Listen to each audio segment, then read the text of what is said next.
नमस्कार दोस्तों, स्वागत करता हूँ आप सभी का हमारे चैनल में। दोस्तों, आज मैं आपको क्वेश्चन कराऊँगा वो है तुलनात्मक पद्धति क्या है? इसके महत्व एवं सीमाओं का वर्णन करें। What is comparative method? Explain its importance and limitations. दोस्तों, सबसे पहले हम तुलनात्मक पद्धति का परिचय लिख लेते हैं। तुलनात्मक पद्धति सामाजिक विज्ञानों में उपयोग की जाने वाली एक महत्वपूर्ण अनुसंधान विधि है, यानी कि रिसर्च मेथड है, जिसमें दो या दो से अधिक घटनाओं, प्रणालियों, समाजों या अवधियों की तुलना करके उनके बीच की समानताओं और अंतरों का विश्लेषण किया जाता है। इसका मुख्य उद्देश्य गहन समझ विकसित करना, कारण कार्य संबंध स्थापित करना, सामान्यीकरण करना और नए सिद्धांतों का निर्माण करना है।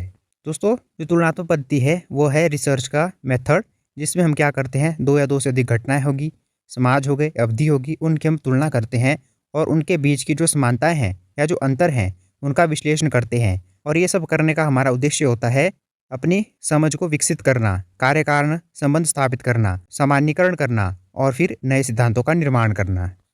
मुख्य बिंदु: तुलना। यह विधि वस्तुओं, घटनाओं या प्रणालियों के बीच समानता और भिन्नताओं की पहचान करती है। विश्लेषण: तुलना के आधार पर यह समझना कि कोई वस्तु या घटना अपने पर्यावरण और समूह में कैसे योगदान करती है। वैज्ञानिकता: इसे वैज्ञानिक पद्धति के निकट माना जाता है, जो सामाजिक घटनाओं की व्याख्या के लिए अवसर प्रदान करती है। समझ और स्पष्टीकरण: इसका उद्देश्य किसी विशेष विषय को संदर्भ में रखकर बेहतर ढंग से समझना है। तो दोस्तों, अब हम पढ़ लेते हैं तुलनात्मक पद्धति का महत्व। Importance of comparative method. तुलनात्मक पद्धति का महत्व कई कारणों से है। पहला पॉइंट है गहन समझ और स्पष्टीकरण। यह हमें विभिन्न राजनीतिक व्यवस्थाओं, सामाजिक संरचनाओं या सांस्कृतिक परिदृश्यों को गहराई से समझने में मदद करती है। विभिन्न संदर्भों में समानताओं और भिन्नताओं का अध्ययन करके हम किसी विशेष घटना या प्रकृति को बेहतर ढंग से समझ सकते हैं। अगला पॉइंट है सिद्धांत निर्माण और परिकल्पना परीक्षण। तुलनात्मक अध्ययन नए सिद्धांतों के निर्माण में सहायक होते हैं। यह प्रचलित राजनीतिक सिद्धांतों या सामाजिक अवधारणा को पुनः परीक्षण करने में मदद करता है, जिससे उनकी प्रमाणिक को जांचा जा सकता है और नए सामान्यीकरण किए जा सकते हैं। अगला पॉइंट है कारण कार्य संबंध का अनुमान। यह पद्धति सामाजिक घटनाओं के बीच कारण कार्य संबंधों का अनुमान लगाने में मदद करती है। विभिन्न मामलों की तुलना करके हम यह निर्धारित कर सकते हैं कि कौन से कारक किसी विशेष परिणाम को प्रभावित करते हैं। अगला पॉइंट है नीति निर्माण में सहायक। विभिन्न देशों या समाजों की नीतियों और उनके परिणामों की तुलना करके हम सफल नीतियों की पहचान कर सकते हैं और उन्हें अपने संदर्भ में अनुकूलित कर सकते हैं।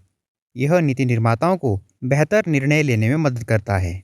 आत्मज्ञान और परिप्रेक्ष्य।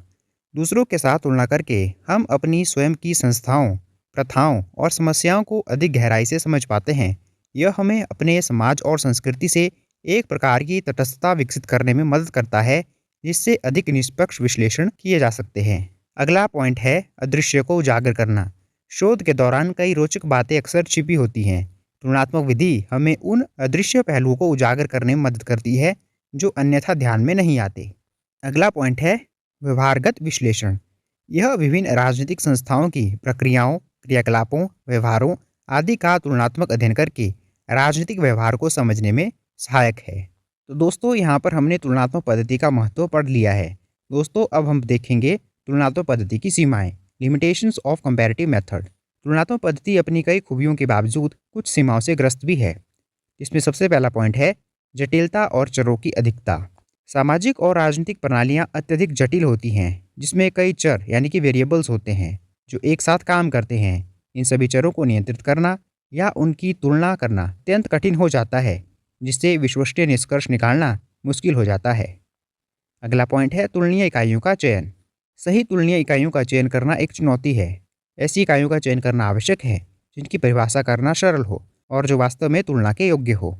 अक्सर पूरी तरह से समान इकाइयाँ मिलना मुश्किल हो जाता है। अगला पॉइंट है संस्कृति और संदर्भ का प्रभाव। सामाजिक और राजनीतिक घटनाएं विशिष्ट सांस्कृतिक और ऐतिहासिक संदर्भों में घटित होती है। एक संदर्भ में जो सत्य है वह दूसरे में लागू नहीं हो सकता। सांस्कृतिक पूर्वाग्रह या संदर्भ को पूरी तरह से समझना और उससे मुक्त रहना कठिन हो सकता है। अगला पॉइंट है डेटा की उपलब्धता और गुणवत्ता। तुलनात्मक अध्ययन के लिए विभिन्न देशों या प्रणालियों से विश्वसनीय और तुलनीय डेटा एकत्र करना अक्सर एक बड़ी चुनौती होता है। डेटा की कमी या गुणवत्ता में भिन्नता निष्कर्षों को प्रभावित कर सकती है। अति सामान्यीकरण का जोखिम। कुछ समानताओं के आधार पर व्यापक सामान्यीकरण करने का जोखिम होता है, जबकि वास्तव में गहरे अंतर मौजूद हो सकते हैं। इससे हम गलत निष्कर्ष निकाल सकते हैं। अगला पॉइंट है मूल्यों से तटस्थता की चुनौती। शोधकर्ता का अपने स्वयं के मूल्यों, मान्यताओं और पूर्वाग्रहों से पूरी तरह से तटस्थ रहना कठिन हो सकता है, जिससे विश्लेषण की निष्पक्षता प्रभावित हो सकती है। दोस्तों, यहाँ पर हमने तुलनात्मक पद्धति की सीमाएं पढ़ ली, जिसमें हमने देखा कि इसकी जो सीमाएं हैं वो निम्नलिखित कारणों की वजह से है। वो है जटिलता और चरों की अधिकता होने के कारण से, तुलनीय इकाइयों का चयन करने में दिक्कत, संस्कृति और संदर्भ का प्रभाव, डेटा की उपलब्धता और गुणवत्ता पर सवाल, अति सामान्यीकरण का जोखिम, मूल्यों से तटस्थता की चुनौती। अब हम इसका निष्कर्ष लिख लेते हैं। तुलनात्मक पद्धति सामाजिक विज्ञानों में एक अपरिहार्य उपकरण बनी हुई है, जो हमें जटिल दुनिया को बेहतर ढंग से समझने में मदद करती है। दोस्तों, यह था हमारा आज का टॉपिक, तुलनात्मक पद्धति क्या है, इसके महत्व एवं सीमाओं का वर्णन करें। दोस्तों, उम्मीद करता हूँ कि आपको आज का टॉपिक समझ आ गया होगा, और अगर आपको हमारी वीडियो अच्छी लगी हो तो आप इसे लाइक कर सकते हैं, शेयर कर सकते हैं, और ऐसी ही और वीडियो देखने के लिए आप हमारे चैनल को सब्सक्राइब कर सकते हैं। धन्यवाद दोस्तों।